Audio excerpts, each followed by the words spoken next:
డబ్బు, అనారోగ్యం, ఉద్యోగం, వ్యాపారం, అప్పులతో బాధపడుతున్నారా? మీకోసమే లాంచ్ యువర్ ఫ్యూచర్ ప్రోగ్రామ్.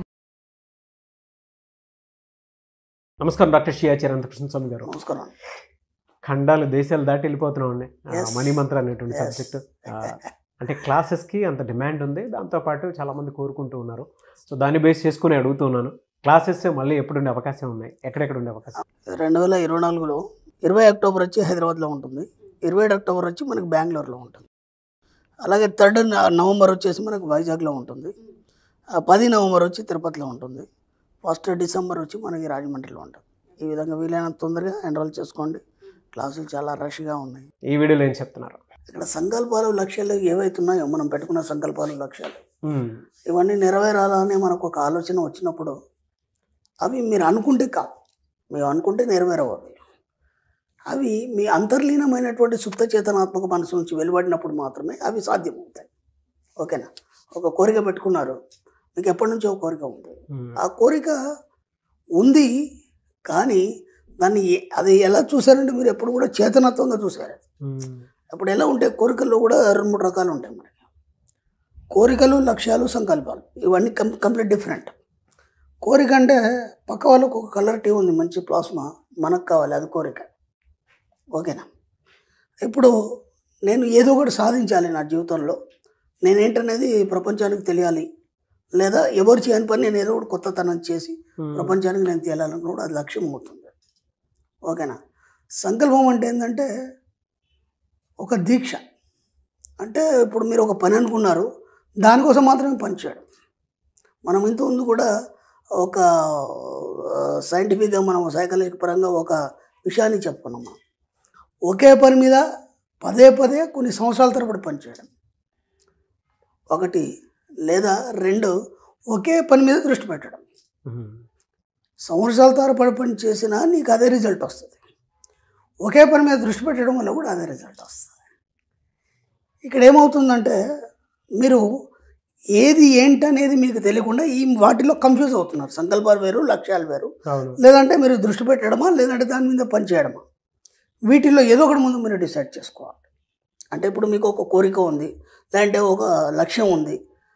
లక్ష్యమా, కోరికనా, లేదా సంకల్పమా, వీటిని ముందు పర్ఫెక్ట్గా మీరు డిసైడ్ చేసుకోవాలి. అంటే మీరు వీటికి ఏదో వాట్ ఈస్ డిఫరెన్స్ బిట్వీన్ అని నేను చెప్పాను. దీన్ని బట్టి దాన్ని డిసైడ్ చేసుకోండి. ఫస్ట్ చేసుకున్న తర్వాత ఏం చేస్తారంటే దాన్ని మననం చేయండి. ఏదైతే మీరు అనుకుంటున్నారో, కోరిక కావచ్చు, లక్ష్యం కావచ్చు, ఇంకేదైనా కావచ్చు, సంకల్పం కావచ్చు, దాన్ని మననం చేయండి. మననం అంటే ధ్యాస. ఇంతకుముందు కూడా చెప్పాను, ధ్యానం వేరు, ధ్యాస వేరు. ధ్యానం అనేది మీకు ప్రశాంతతని ఇస్తుంది తప్ప డబ్బునివ్వలేదు. డబ్బు మీద ధ్యాస మాత్రం మీకు డబ్బునిస్తుంది. అంటే ఎరుక, అది మాత్రం మీకు డబ్బునిస్తుంది. అందరూ ఏమనుకుంటారంటే ధ్యానం చేస్తే అన్నీ వచ్చేస్తాయి అనుకుంటారు. ధ్యానం చేస్తే ఏం రాదు, ప్రశాంతత వస్తుంది. దాంతోపాటు ఉన్నాయి కూడా పోతాయి. ఎందుకంటే ధ్యానం చేస్తే మనం గతంలో కూడా ఎన్నోసార్లు చెప్పుకున్నాము, ధ్యానం చేయడం వల్ల ఏమవుతుందంటే నీ మనసు స్తబ్దత చెందుతుంది. అంటే కోరికలు లేని స్థితి ఏర్పడుతుంది. కాబట్టి ఇక ఏ కోరికలు ఉండవు కాబట్టి స్తబ్దత చెందుతుంది. దాంతో ఏమైతే ఉన్నాయి కూడా పోతాయి. దాంతో ఇది చాలామందికి తెలియదు. ప్రశాంతత వస్తుంది. ప్రశాంతతలో ఏమి ఉండదు కదా. ప్రశాంతత అంటే అప్పుడు శ్మశాన వైరాగ్యం కూడా వస్తుంది. శ్మశాన వైరాగ్యం అంటే శ్మశానంలో ఏముంటుంది, ఏముండదు కదా. ఏది వద్దనిపిస్తుంది.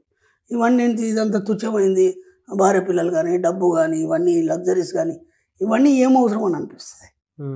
అర్థమైంది? కాబట్టి మన సబ్జెక్టులో ఏం చేస్తామంటే ప్రతి దాంట్లో సృజనాత్మకతను మనం ఎన్నుకుంటాం. మనం సృజనాత్మకత అంటే ఒక కొత్తదనాన్ని ఎన్నుకుంటాం మనం.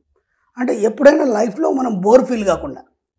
ఇంకో విషయం కూడా ఏముంటుందంటే, ఇప్పుడు థామస్ ఆల్వా ఎడిసన్ ఉన్నాడు, బల్బు కనుగొనడానికి చాలాసార్లు ప్రయత్నం చేశాడు. ఆయన దాదాపు 1000 సార్లు 2000 సార్లు ప్రయత్నం చేశాడు.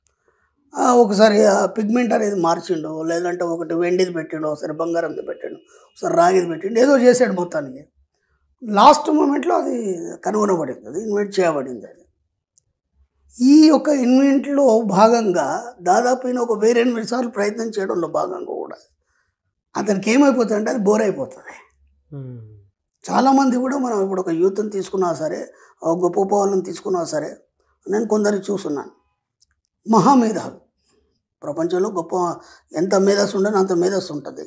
వాళ్ళు ఏం చేయకుండా సైలెంట్ అయిపోయిన వాళ్ళు ఉన్నారు. ఎందుకు అంటే వాళ్ళు పెట్టుకున్న లక్ష్యాలు కానీ, సంకల్పాలు కానీ ఏవైతే ఉన్నాయో వాటిలో టైం ఎక్కువ తీసుకోవడం వల్ల వాళ్ళు బోర్ అయిపోయినారు.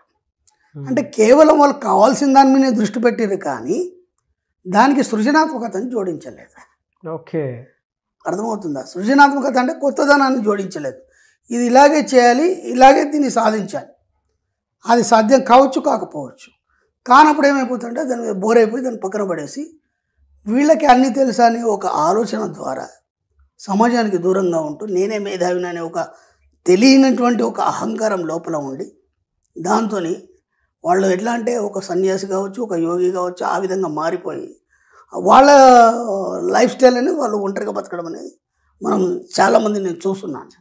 అది కాదు కదా, మన సబ్జెక్ట్లో అలా ఉండదు. ఎందుకంటే మనం నిరంతరం కోరికలు పెంచుకుంటాం, నిరంతరం కొత్తగా ఆలోచిస్తాం, నిరంతరం మాకు కావాల్సిన దాని మీదనే దృష్టి పెడతాం, దాంతోపాటు దాంట్లో కొత్తదనాన్ని ఎత్తుక్కుంటాం. కాబట్టి మనకు సబ్జెక్టు బోర్ రాదు. ఎవడో మన సబ్జెక్ట్లో వేల లక్షల మంది ఉన్నారు. ఎక్కడ వెళ్ళినా సరే వాళ్ళ లోపల ఒక ఆనందాన్ని కానీ, లేకపోతే ఇప్పుడు మా క్లాస్లోకి వస్తారు, లేదంటే ఎప్పుడైనా కాల్స్ మాట్లాడుతుంటారు, లేదంటే ఏదైనా సందర్భం వచ్చినప్పుడు ఎక్కడైనా సందర్భం మనకు తోడవుతారు, చూస్తే ఒక హ్యాపీనెస్ ఇంతకుముందు ఉన్నటువంటి పరిస్థితులు ఇప్పుడు లేవు. వాళ్ళే చెప్తారు, మనం చెప్పడం కాదు. ఎందుకు? ఇప్పటి వరకు వాళ్ళు బోర్ అయిపోయినారు వాళ్ళ లైఫ్లో. అంటే అదే పరిస్థితి తదేకంగా చూసి ఇక మనం ఏం సాధించలేము, ఇదే జాబు, ఇంత శాలరీ, ఇలాగే జీవించాలని దానికి ఫిక్స్ అయిపోయినారు కాబట్టి బోర్ అయిపోయినారు దాంతో. ఇప్పుడు మన సబ్జెక్ట్ వచ్చిన తర్వాత ఏమైందంటే సృజనాత్మకంగా ఎలా ఆలోచించాలనే ఆలోచన ద్వారా వాళ్ళ జీవితంలో కొత్తదనాన్ని ఆపాదించుకున్నారు చాలామంది. ఇప్పుడు మీరు చూడండి, ఇంతకుముందు ఉన్న పరిస్థితి ఎవరికి లేదు. వాళ్ళు ఎంత ఖర్చు పెడుతున్నారంటే బ్రహ్మాండంగా ఖర్చు పెడుతున్నారు. ఇప్పుడు చాలామంది యూత్ కూడా చూడండి, లేకపోతే ఫ్యామిలీస్ చూడండి, అన్ని రెస్టారెంట్లు ఫుల్ ఉన్నాయండి. మీరు ఏ టైంలో వెళ్ళండి, మార్నింగ్ వెళ్ళండి, మధ్యాహ్నం వెళ్ళండి, రాత్రి వెళ్ళండి, అన్ని రెస్టారెంట్లు ఫుల్ ఉన్నాయి. అవును. ఎందుకు? ఆ లగ్జరీస్కి అనేది అలవాటు పడ్డారు. ఎస్, మన వీడియోల ద్వారా కావచ్చు, లేదంటే సమాజపరంగా కావచ్చు, మనతోనైనంత మనం చెప్పను.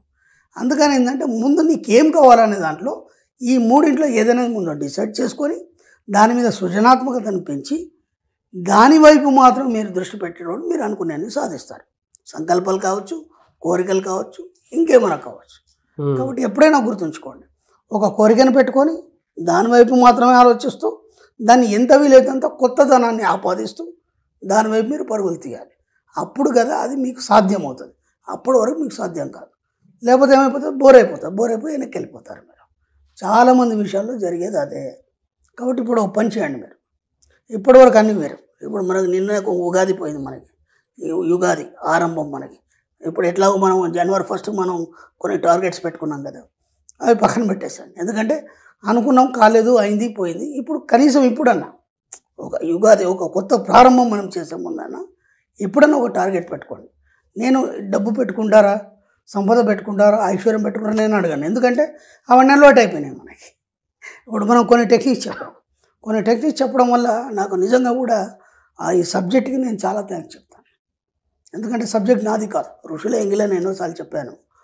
ఈరోజు మీరు నమ్మండి సార్, నా సబ్జెక్ట్ ఫాలో అయ్యే వాళ్ళు ఎంతమంది అయినా సరే, వీడియోలు చూసి పరంగా లేకపోతే క్లాస్కి వచ్చిన వాళ్ళ ఇల్లు అన్నీ సమృద్ధిగా వరదిల్లుతున్నాయండి. నేను హార్ట్ఫుల్గా చెప్తున్నాను, సమృద్ధిగా వరదిల్లుతున్నాయి. అంతకుముందు ప్రతిదీ లోటు. ఇప్పుడు మనిషికి ఏం కావాలంటే ఆకలైంది, అన్నం పెట్టేసాము, దాని గురించి మాట్లాడాడు. ఓకే, డబ్బు కావాలి, డబ్బు వచ్చేసింది, దాని గురించి మాట్లాడాడు. అంటే నీ అవసరాలన్నీ సమృద్ధిగా తీరినప్పుడు అప్పుడు ఏం చేస్తాడంటే ఒక కొత్త కోణంలో ఆలోచించడానికి, ఇందాక మనం చెప్పుకున్నటువంటి సృజనాత్మక గురించి ఆలోచించడానికి దారి తీస్తాడు. ఇప్పుడు ఈ పరిస్థితిలో ఇరుక్కుపోయినాడు, వాటి గురించి ఆలోచించమంటే ఎలా ఆలోచిస్తాడు? కాబట్టి మనం ఏం చేయగలిగినాం ఇప్పటిదాకా అంటే, నిజంగా కూడా చెప్తున్నా, సబ్జెక్ట్ చాలా గ్రేట్. ఇన్ని వీడియోలతో కానీ, లేదంటే ఇన్ని సంవత్సరాల్లో కానీ ఒకటి మనం చేయగలిగినటువంటి అందరి ఇళ్లలో సమృద్ధిని తీసుకొచ్చాం మనం. ట్రూ అండి. ఎస్, సమృద్ధిని తీసుకొచ్చాం. ఎందుకంటే మనం చాలా టెక్నిక్స్ చెప్పాము, అవన్నీ పాటిస్తున్నారు. ఉదయం లేవగానే డోర్ తీస్తున్న ఇంట్లోకి ఆ డబ్బు సంపద ఐశ్వర్యాన్ని నేను ఆహ్వానిస్తున్నాను. ఎంత బాగుంది. దాంట్లో పూజ లేదు, పునస్కారం లేదు, ఒక వర్డ్ మనం ఏదైతే చెప్తామో అది యూనివర్స్ తీసుకుంటాం. ఓకే, ఆ తర్వాత బయటకు ఎన్నిసార్లు వెళ్ళినా సరే ఖాళీ చేతులతో ఇంట్లోకి రావద్దు, సమృద్ధి తోడవుతుంది. వాళ్ళు అందరు హ్యాపీగా ఉన్నారు, అందరి ఇళ్లలో సమృద్ధి తోడైంది, అందరు సమృద్ధిగా ఉన్నారు. ఇప్పుడు డబ్బు గురించి ఆలోచిస్తున్నారు. అంటే సమృద్ధి వచ్చిన తర్వాత ఇప్పుడు వాళ్ళ కోరికలు ఏంటి, డబ్బు ఎలా వస్తుంది, డబ్బును సంపాదించి ఏమేమి చేయాలి, ఇప్పటివరకు మిగిలిపోయిన కోరికలు ఎలా తీర్చుకోవాలి. కాబట్టి ఇప్పుడు ఏం చేస్తారంటే, నేను స్టార్టింగ్లో ఏదైతే చెప్పానో, సంకల్పమా, కోరికనా, లక్ష్యమా, ముందు పర్ఫెక్ట్గా డిసైడ్ చేసుకోండి. దానివైపు మాత్రమే సృజనాత్మకతను ఆలోచిస్తూ ముందుకెళ్ళినప్పుడు మాత్రం మీ యొక్క సబ్కాన్షియస్ మైండ్ ప్రయత్నిస్తుంది. ఏదో అనుకున్నారా, ఒక కోరిక అనుకున్నారా, వాళ్ళకుంది మనకుందంటే మాత్రం రాదు అది. ఎందుకంటే వాళ్ళకున్నది నువ్వు కలిగి ఉన్నట్టు నువ్వు ఫీల్ కావాలి. ఓకేనా? కాబట్టి ఇప్పుడు మీ జీవితంలో ఏం కావాలనేది మీరు డిసైడ్ చేసుకొని ప్రతి దగ్గర మీరు ఫీల్ అవ్వండి. ఫీల్ అయినప్పుడు మాత్రమే మీ సుప్త చేతనాత్మక మనసు భౌతిక రూపంలో అందిస్తుంది.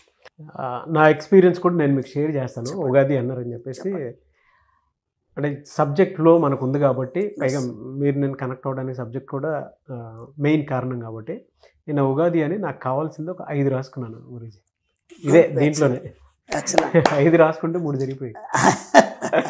జస్ట్ 2 డేస్లో జరిగిపోయినాయి. ఎందుకంటే సబ్జెక్ట్ కనెక్ట్ అయ్యి ఎప్పుడైతే విషయంతో మనం కనెక్ట్ అవుతామో మనం చేయం పని, అది డిజైన్ చేసి రెడీ పెట్టేస్తాం. మనం ఏం చేయాలంటే, నేను విశ్వం మీ సేవకుడు అన్నాం. మీ సేవకుడికి ఏం చేయాలి, మనం ఆర్డర్ చేయాలి, పని అంతా వాడే చేస్తాడు. అదే అంటే పర్ఫెక్ట్గా మనకి ఏం కావాలనేది ఇవ్వాల్సినటువంటి అవసరం అవుతుంది. నేను రాసుకున్నాను నాకు ఇలా కావాలి అని, నేను ఉగాది కదా, సో మనకి ఇది కావాలి అనుకున్నప్పుడు సాయంత్రం లోపు ఇది అయితే చాలు అనుకున్నాను. నేను ఒక 5 రాశాను, 3 ఈవినింగ్లోపు అయిపోయాయి. నాకు కూడా ఒక రీసెంట్లీ చిన్న ఎగ్జాంపుల్ ఏంటంటే, అంటే నేనైనా సరే అదే సబ్జెక్ట్ ఫాలో అవ్వాలి కదా.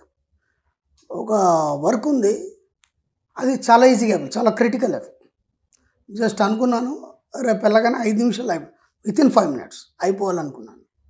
మార్నింగ్ అనుకోకుండా కార్ వెళ్తుంది, అక్కడ వెళ్ళిపోదాం పద ఒక్కసారి కార్ ఎట్టి తిప్పన్నాను. మరి నమ్మండి, అంత పెద్ద ప్రెమిసెస్లో ఒక్క మనిషి లేడు. నాకు కావాల్సిన ఆపరేటర్ మాత్రం ఉన్నాడు సిస్టమ్ మీద. జస్ట్ వెళ్ళాను, ఇది అని చెప్పాను, సార్ ఇలా చేయండి 5 నిమిషాల పని అయిపోతున్నాడు. కరెక్ట్ టైం చూసాను, 5 minutesలో బయటకు వచ్చేసి. ఫ్యాంటాస్టిక్. నేను అదే చెప్పాను, మీకు కావాల్సిన కోరికలు కానీ, మీకు కావాల్సిన పనులు కానీ, మీకు ఏదైనా అనుమానం ఉంది ఇది ఎలా అవుతుంది, లేకపోతే సమస్య పరిష్కారం కానీ, నిద్రలోకి జారే ముందు చెప్పండి, అది రెడీ చేస్తుందని చెప్పాను. ఎనీవేస్ థ్యాంక్ యూ అండి. Thank you so much doctor Shri Acharya Anantakrishna Swami గారు. థ్యాంక్ యూ అండి.